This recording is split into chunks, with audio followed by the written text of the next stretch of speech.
Dear students, welcome you once again to my online class, that is BM Study Room.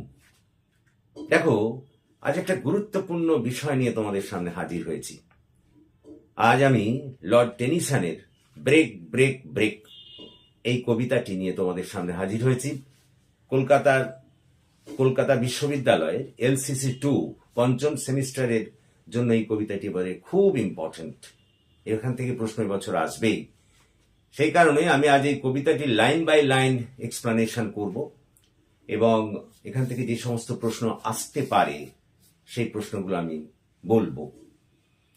তো এসো আর আমরা দেরি না করে একেবারে কবিতার মধ্যে ঢুকে পড়ি। একটু বলে নিই, এই ব্রেক ব্রেক ব্রেক এই কবিতাটি এটি একটি কিন্তু শোকগাথা, একটা শোক প্রকাশমূলক কবিতা বলতে পারো।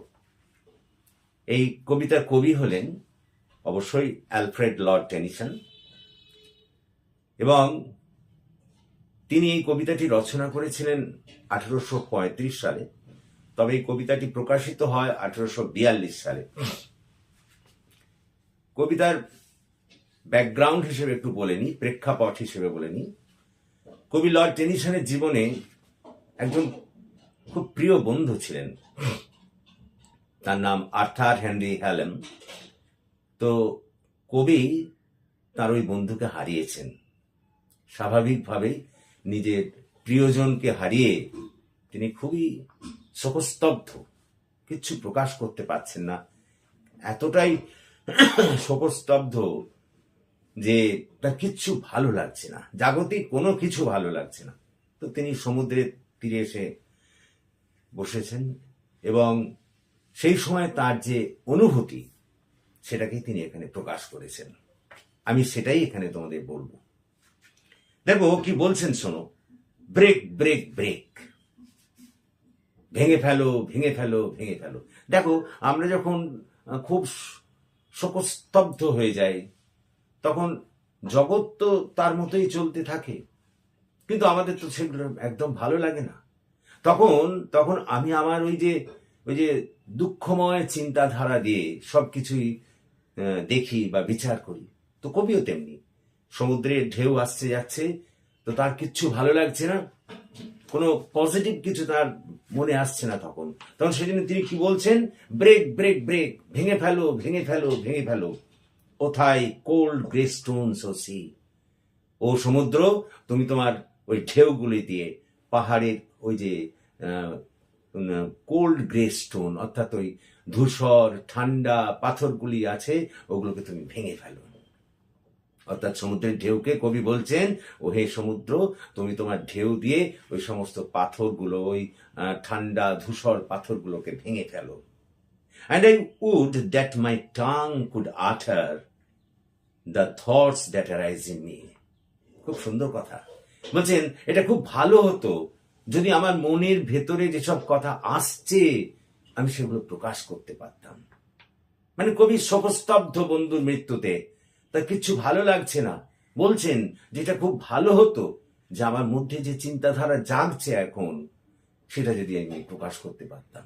আমরা বলি না যে আমার খুব একদম ভালো লাগছে না, আমি যদি একটু এখন কাঁদতে পারতাম তাহলে হয়তো একটু হালকা হতে পারতাম।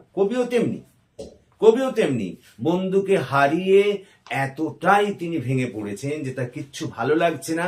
তাই তিনি সমুদ্রের ঢেউকে বলছেন, সমুদ্রের ঢেউ তুমি পাথরগুলোকে, পাহাড়ের তলায় যে পাথরগুলো আছে ওগুলোর উপর আছড়ে পড়ো এবং ওগুলোকে ভেঙে ফেলো।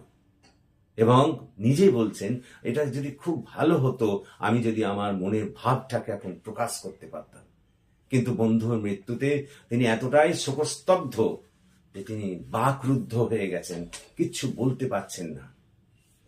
তারপর কি বলছেন, O well for the fisherman's boy that is south with his sister at play. খুব কাছে তিনি দেখছেন না, জেলের ছেলে সে তার বোনের সঙ্গে খুব আনন্দের সঙ্গে খেলাধুলো করছে। তার তো কিছু নেই, তার তো কেউ আর বন্ধু মারা যায়নি, হ্যান ত্যান হয়নি, ন্যাচারালি তার কোনো দুঃখ নেই, সে তার বোনের সঙ্গে খেলা করছে। তারপর কি দেখছেন, O well for that sailor lad that he sings in his boat on the bay. এবং দেখছেন ওই ছোট সমুদ্রে, বে মানে হচ্ছে উপসাগর, ছোট সমুদ্র, এবং দেখছেন যে একটা নাবিক ওই ছোট সমুদ্রে তার নৌকোর উপর বসে গান গাইছে। তো এখন কবি বলছেন এই 4টে লাইনের মধ্যে দিয়ে কি বলছেন, বলছেন যে ওই যে জেলের ছেলে তার বোনের সঙ্গে খেলাধুলো করছে, হাসছে, এবং ওই যে নাবিক সে তার ওই নৌকোর উপরে বসে গান গাইছে। এই যে জগৎ তো তার নিয়মেই চলছে, জগৎ তো তার, ওরা তো আর ওই জেলের ছেলে তার বন্ধুকে হারায়নি, বা ওই নাবিকও তার বন্ধুকে হারিয়ে শোকস্তব্ধ নয়। স্বাভাবিকভাবে ওরা যেমন হাসছে, খেলছে ইত্যাদি, জগৎ যেমন চলছে। কিন্তু কবির যেন এগুলো ভালো লাগছে না, কারণ কবি তো ওদের সঙ্গ দিতে পারছে না, ওদের মতো হাসতে পারছেন না। এর মধ্যে দিয়ে কবি বোঝাতে চাইলেন ওই যে জেলের ছেলে তার বোনের সঙ্গে খেলাধুলো করছে, হাসছে, কিংবা ওই যে নাবিক তার ছোট নৌকোর উপরে বসে গান গাইছে, আনন্দ প্রকাশ করছে। হায় রে, আমি তো তা করতে পারছি না, আমি তো ওদের সঙ্গে তাল মেলাতে পারছি না। অর্থাৎ জগৎ তার মতো চলছে, কিন্তু কবি এতটাই শোকস্তব্ধ বন্ধুর শোকে যে তিনি ওদের সঙ্গে সঙ্গ দিতে পারছেন না। ওই জেলের ছেলের মতো হাসতেও পারছেন না, জেলের ছেলের মতো খেলাধুলো করতে পারছেন না, বা ওই নাবিকের মতো গান গাইতেও পারছেন না। কারণ তার বন্ধু মারা গেছে। এসব কিচ্ছু তার ভালো লাগছে না। জগৎ তার গতিতে চলছে, কিন্তু কবির এগুলো একদম ভালো লাগছে না। তারপর কি বলছে দেখো, and the stately ships go on to their haven under the hill. এখানে স্টেটলি শিপ মানে বড় জাহাজ, মানে একবারে আড়ম্বরপূর্ণ জাহাজ, বড় জাহাজ। সে কি করছে, to there heaven under the hills, ওই হিলের নিচ দিয়ে, পাহাড়ের নিচ দিয়ে বড় জাহাজ সে তার বন্দরের দিকে যাচ্ছে। দৈনন্দিন কাজকর্ম যেমন প্রকৃতির সব দিকেই তেমন কাজকর্ম চলছে, জাহাজ তার বন্দর দিকে যাওয়ার কথা, সে যাচ্ছে। But oh, for the touch of the vanished hand and the sound of a voice that is still. খুব সুন্দর line. And oh, for the touch of vanished hand.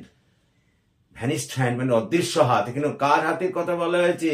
বন্ধুর হাত, ওই আর্থার হ্যালেনের হাত। বলছেন আমি আজ সেই বন্ধুর হাতের ছোঁয়া পাবো না। দেখো জাহাজটা কিন্তু তত্তর করে তার বন্দরের দিকে চলেছে, ওর কাজ করে চলেছে, কিন্তু হায় রে, আমি আর ইচ্ছে করলেও আমার বন্ধুর হাতের ছোঁয়া পাবো না।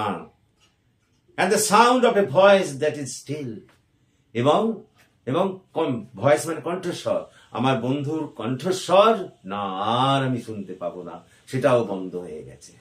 অর্থাৎ ইচ্ছে করলেও, ওই তো জাহাজ যেমন তার ইচ্ছে করছে সে বন্দরের দিকে যাচ্ছে, দৈনন্দিন কাজ সে তার করছে, কিন্তু আমার এখন ইচ্ছে করলেও আমি আর আমার বন্ধুর হাতের ছোঁয়া পাবো না, বা বন্ধুর কণ্ঠস্বরও আর শুনতে পাবো না। তা থেমে গেছে, কারণ বন্ধু মৃত, বন্ধু মারা গেছে। Break break break at the foot of the crags O sea. Crag মানে হচ্ছে ওই পাহাড়ের তলদেশে ওই যে পাথরের টুকরো খণ্ড, এগুলোকে বলা হয় ক্র্যাগ। তো বলছে, কি বলছে, break break break at the foot of thy crags O sea. পাহাড়ের পাদদেশে তুমি আরো জোরে ধাক্কা মারো এবং ভেঙে দাও ওই সমস্ত পাহাড়ের পাদদেশ, এই ভর্তি পাথরগুলোকে। but the tender grace of a day that is dead will never come back to me. হায় রে, কিন্তু আমার সেই সুন্দর দিনগুলো, যে দিনগুলো আমি আমার বন্ধুর সঙ্গে আনন্দের সঙ্গে কাটিয়েছি, সেগুলো আর কোনোদিন ফিরে আসবে না। তাহলে এই যে 4টে আমরা স্তবক পড়লাম, এই 4টে স্তবক দেখো কি খুব সুন্দর। আমি একবার বলে নিই যে কবি তার বন্ধু আর্থার হ্যালেনকে হারিয়েছেন, তার কোনো কিছুই ভালো লাগছে না। সমুদ্রের তটে এসেছেন, সমুদ্র তটে এসে বসেছেন, হয়তো ভেবেছিলেন যাই একটু সমুদ্র তটে ঘুরে আসি, হয়তো ভালো লাগবে না, কিচ্ছু ভালো লাগছে না, তার কিচ্ছু ভালো লাগছে না। তো সেই জন্য এসেই তিনি সমুদ্রের ঢেউগুলোকে বললেন, আহ্বান জানালেন যে তোমরা এই পাহাড়ের এই যে নিচে যে পাথর আছে, পাথর খণ্ডগুলোর উপরে ঝাঁপিয়ে পড়ো এবং ভেঙে ফেলো। এটা খুব ভালো হতো যদি আমার ভেতরে যে শোকস্তব্ধ ভাবটা আছে আমি প্রকাশ করতে পারতাম। বলছেন আমার মনের ভেতরে যে কথা আছে, যে দুঃখটা লুকিয়ে আছে, ভালো হতো যদি আমি সেটাকে প্রকাশ করতে পারতাম, কিন্তু আমি প্রকাশ করতে পারছি না। তারপরে কাছে একটা জেলের ছেলেকে তার বোনের সঙ্গে হাসতে দেখে বা খেলাধুলো করতে দেখে, হাসতে দেখে, এবং একটা নাবিককে তার বোটে গান গাইতে শুনে তার ভালো লাগছে না, কারণ তিনি তো ওদের সুখের সঙ্গে অংশগ্রহণ করতে পারছেন না। তার মোটেই ভালো লাগছে না। কবির যেন মনে হচ্ছে সবকিছুই দুঃখময়। সেই কারণে কবির জীবনে এখন সবকিছুই দুঃখময়। তার কাছে ওই জেলের ছেলের হাসি খেলাও ভালো লাগছে না, নাবিকের ওই গান গাওয়াও ভালো লাগছে না। কিন্তু জগৎ তো চলবে তার নিয়ম অনুযায়ী, জগতের নিয়ম অনুযায়ী সব চলছে, কিন্তু ওগুলো তার কাছে একেবারেই ভালো লাগছে না। কোথাও যেন একটা কবির একটা বলতে পারো না ভালো লাগা বা হিংসার ভাব দেখা দিয়েছে, যেহেতু ওগুলো তিনি একদম পছন্দ করছেন না। ওগুলো মনে হচ্ছে তার কাছে না হলেই বোধহয় এখন ভালো হতো। এরপর তিনি দেখছেন যে একটা বড় জাহাজ সমুদ্রের বন্দরের দিকে চলেছে, পাহাড়ের নিচ দিয়ে। দৈনন্দিন কাজকর্ম সব যেমন তেমনই চলছে, জাহাজ তার রীতি অনুযায়ী বন্দরের দিকে যাচ্ছে। কিন্তু কবি তার বন্ধুর হাতের ছোঁয়ার ইচ্ছে করলেও পাবেন না। হাতের ছোঁয়া, ওই কার হাতের ছোঁয়া? আর তার হেলমেট ছোঁয়া, কারণ তিনি মারা গেছেন এবং তার কণ্ঠস্বরও বন্ধ হয়ে গেছে, আর কণ্ঠস্বরও শুনতে পাবেন না, আর ওই হাতের ছোঁয়া পাবেন না। অর্থাৎ সমুদ্র দিয়ে জাহাজ তার নিজের কাজ করছে, সে করছে, তার বন্দরের দিকে যাচ্ছে, কিন্তু কবির যদি ইচ্ছেও হয় সেই মৃত বন্ধুর হাতের ছোঁয়াও পাবেন না, তার কণ্ঠস্বরও শুনতে পাবেন না।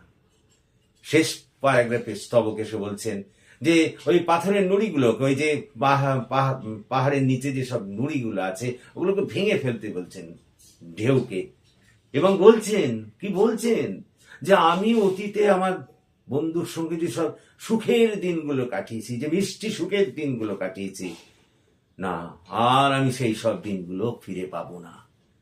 ক্লিয়ার? তাহলে এটাই হলো। তাহলে এক কথায় যদি আমরা বলি কিরকম, যে কবি তার এই কবিতাটির মধ্যে দিয়ে তার শোকস্তব্ধ হৃদয়ের ব্যথাকে কি বলতো প্রকাশ করেছেন।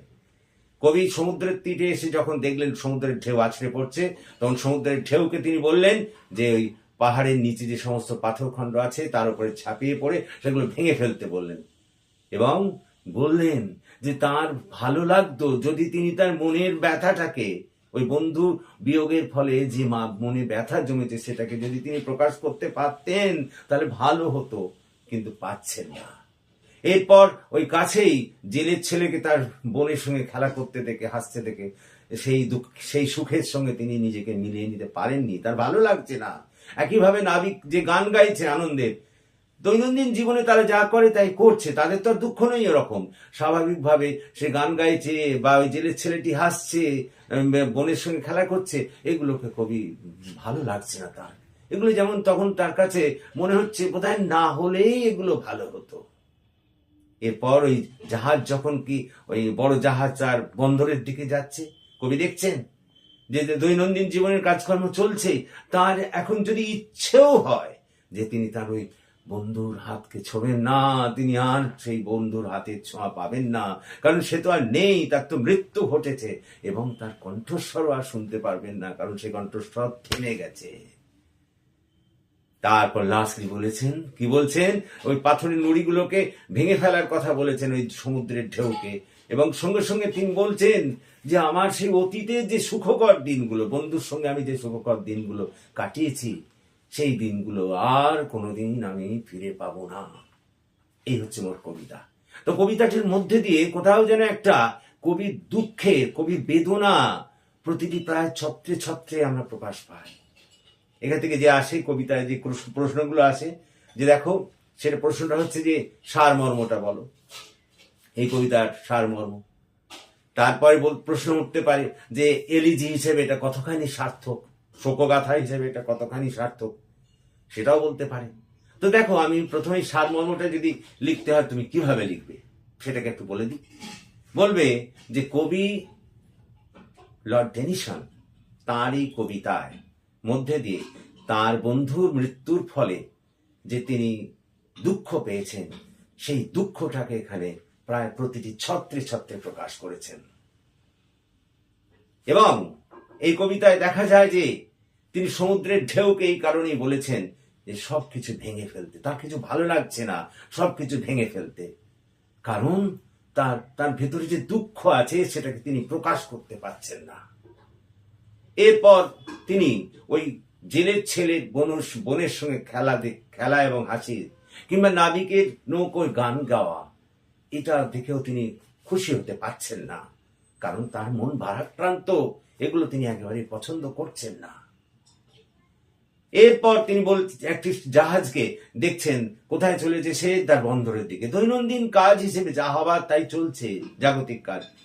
তারও তখন ইচ্ছে জেগেছে যে হায় রে, যদি আমার বন্ধুর হাতটাকে ছুঁতে পেতাম। তারপরে সঙ্গে সঙ্গে মনে করেছেন আর আমি আমার বন্ধুর হাতের ছোঁয়া ইচ্ছে করলেও পাবো না, কারণ সেটা চিরকালের মতো আমার কাছ থেকে হারিয়ে গেছে, এবং ইচ্ছে করলেও আর আমি বন্ধুর কণ্ঠস্বর শুনতে পাবো না, কারণ বন্ধু আমায় ছেড়ে চলে গেছে, আর আমি তাকে ফিরে পাবো না।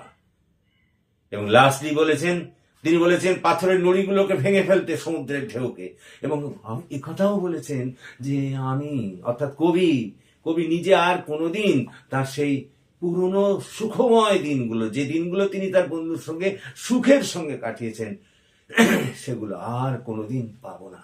সুতরাং it is quite clear the poet has expressed his deep sorrow through each line of this poem. কবি এই কবিতাটার প্রায় প্রত্যেকটি লাইনের মধ্যে দিয়ে তার দুঃখকে প্রকাশ করেছেন। তাহলে নিঃসন্দেহে এটাকে আমরা একটা এলিজি বলে অভিহিত করতে পারি। এই কোশ্চেন দুটো প্রায় একই, যেটাকে কি একটা সার্থক এলিজি বলা যায়, বা কিংবা এটাকে কি আমরা কবিতাটাকে কি একটা সার্থক শোকগাথা বলতে পারি? আর সারমর্ম মূল অর্থ একই কোশ্চেন। তোমাদের আমি বলি, যদি তোমাদের এই কবিতার প্রশ্ন নিয়ে হয়, আমার একটি চ্যানেল আছে, আরেকটি চ্যানেল আছে BM sir online classes. BM sir online classes বলে আমার আরেকটি চ্যানেল আছে, তোমরা সেই চ্যানেলটি দেখো, সেখানে কিন্তু এই কোশ্চেন আমি লিখিয়েছি, অর্থাৎ এই ব্রেক ব্রেক ব্রেক কবিতার প্রশ্ন সেখানে লেখা আছে, তোমরা দেখতে পারো। আজকে আমরা এই চ্যানেলে শুধুমাত্র এর কবিতার বঙ্গানুবাদ করলাম এবং ব্যাপারটা বুঝিয়ে দিলাম, কিন্তু ওই যে কোশ্চেনগুলো আমার ওই পুরনো চ্যানেল, মানে বিএম স্যার অনলাইন ক্লাসেস, এটা তোমরা যদি দেখো এই ইউটিউবেই, তাহলে তোমরা দেখতে পাবে সেখানে কোশ্চেন আমার লেখানো আছে। সুতরাং আমি আজ এখানেই থামছি, আশা করি তোমরা বুঝতে পেরেছো। যদি তোমরা বুঝতে পারো তাহলে প্লিজ প্লিজ আমার এই চ্যানেলটিকে সাবস্ক্রাইব করো, যাতে আমি তোমাদের আরো ভালো করে কাজে লাগতে পারি এবং তোমাদের পাশে দাঁড়াতে পারি। So that's all. Thank you for watching and listening. Please comment, share and subscribe to my channel.